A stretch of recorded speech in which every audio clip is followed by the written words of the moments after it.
Looking at clouds from the ground is a rather absorbing experience. The educated human mind sees the majestic plumes of white as mere wisps of crystallized water vapor and dust particles in the higher atmosphere, but deep inside, there remains an early spark of curiosity and wonder, such as displayed by advanced apes and very small children.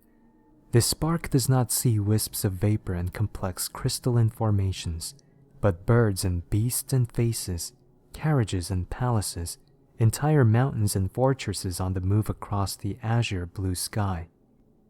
From above, this feeling only grows, as one rides in a rickety metal tube 10,000 meters above the ground, soaring into the sky. The educated human mind gives way to the childlike blossom of wonder. Below you, a sea of clouds wave and ripple to the shores of a distant land, and vague shapes of arcane gods drift past the triple-paned glass, where you're safe and pressurized and sound. And all the while, undefined smoky cumulo nimboid beings watch from afar, their anvil-shaped tops spiraling yet higher into space. This was what I told my seatmate on the 2 o'clock flight to Sydney, as I rolled up the windows and marveled at the view. The flight had so far been uneventful, with the only amusement being Greg's unfortunate incident at check-in, so any distraction from the plain sterile interior of the plane was very welcome to me. Greg, however, did not share my enthusiasm and appreciation of such natural wonders, and merely grunted in reply before taking a long sip of God knows what he managed to smuggle onto the plane. Soon, even the clouds failed to entertain me, and I slid the shutter down just as the plane made a left swerve over the Pacific, catching the glaring sunlight between panes of glass. From then on, I resorted to browsing the in-flight magazine, fiddling with remote, and staring at my hands to pass the time. Time drew on. Nothing of note happened, and I fell asleep nodding on the tray table. It was Greg who woke me up when the trouble started. Hey man, he whispered, lightly slapping me awake. Up. Captain said something about bad turbulence. So tray table, remote, window shades, all of them up. And wipe your mouth. I sat up blearily, swiping a hand across my chin. How long's it been? West Coast time reads 7:23, so that make it about 4 hours. I think we crossed the dateline or something. It's still bright out there. I returned my seat to the upright position and took a peek out of the window. Sure enough, orange half-light streamed in through the crack. I don't think that's how the dateline works, Greg. Still, the long daylight hours were odd. I made a mental note to look it up once we reached solid land and an internet connection. Greg obviously was not lying, for as I stowed the table and remote, the plane began to shake. I drew up the window shades to a grandly terrifying sight. The majestic white sea was now black and choppy, swirling and churning in silent twists and twirls. The sun still shone, but it was blazing through a gap in the top of a sparkling dark cloud, too close to the wingtop for comfort. The wind must have been extraordinary, because the cloud did not drift aimlessly, but kept close pace with the wingtip. For a moment, my imagination took over, and the sun shone like a red, ominous eye, blazing amidst black tentacles of vapor and lightning, reaching out towards the plane like a predator out of the abyss. Through the PA, the captain reminded us to keep calm and strap down. Overhead and underfoot, aluminum plating and stray luggage hummed and shook. The on-screen flight information showed discouraging numbers. Altitude, 13,000 meters. Airspeed, 900 kilometers per hour.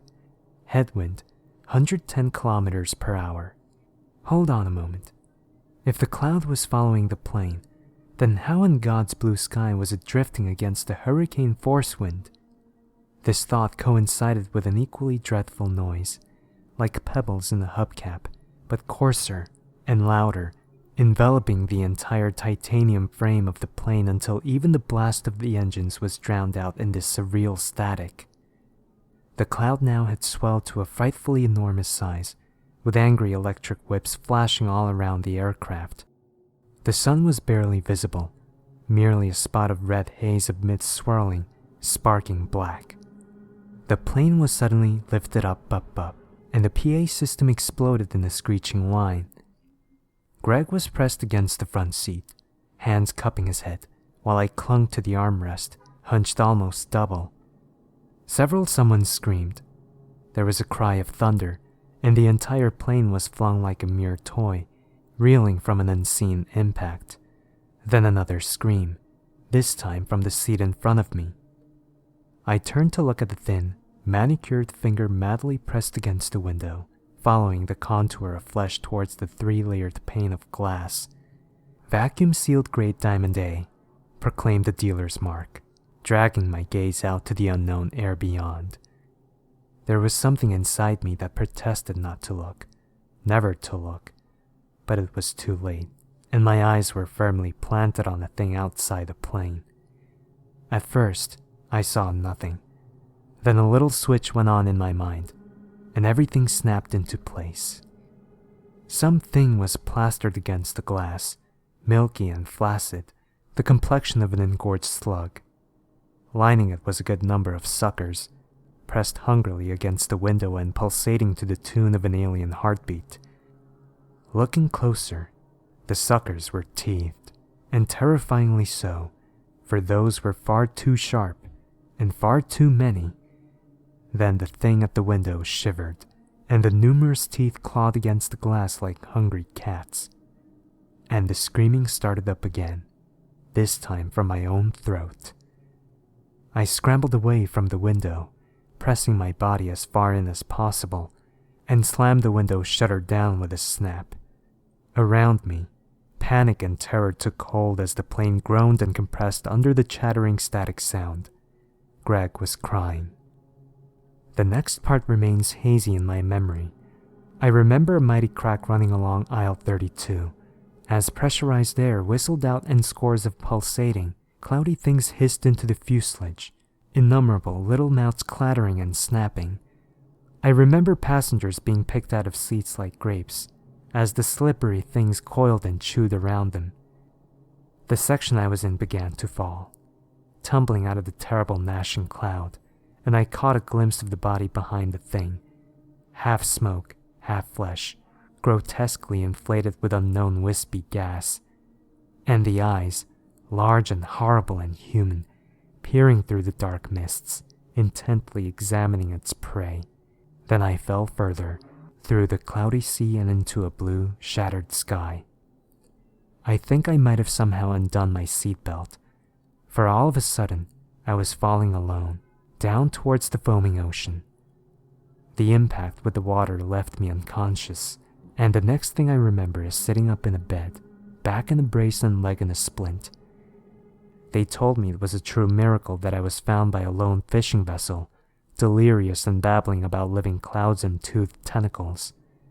It was in the hospital that I started having nightmares, and occasionally wake up screaming from a terror in the dreamscaped sky. There were no other survivors, nor bodies recovered.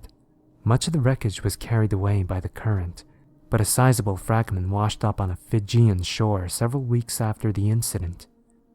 The part which made me throw up in my newspaper was the picture, showing a line of small holes neatly punched along the metal. Tooth marks. I keep myself indoors if I can help it, and my roommate brings me groceries every week. She hasn't heard the full story of the attack in the skies and the thing in the clouds, and neither will anyone else, with the exception being several weary fishermen in the middle of the Pacific. This manuscript will remain sealed until my time of death, which I believe will be upon me soon and swiftly. Until then, I shall take my pills, say my prayers to whatever God that remains up there, and keep well away from the windows. There was a thunderstorm directly overhead since yesterday morning, and it hasn't cleared up yet.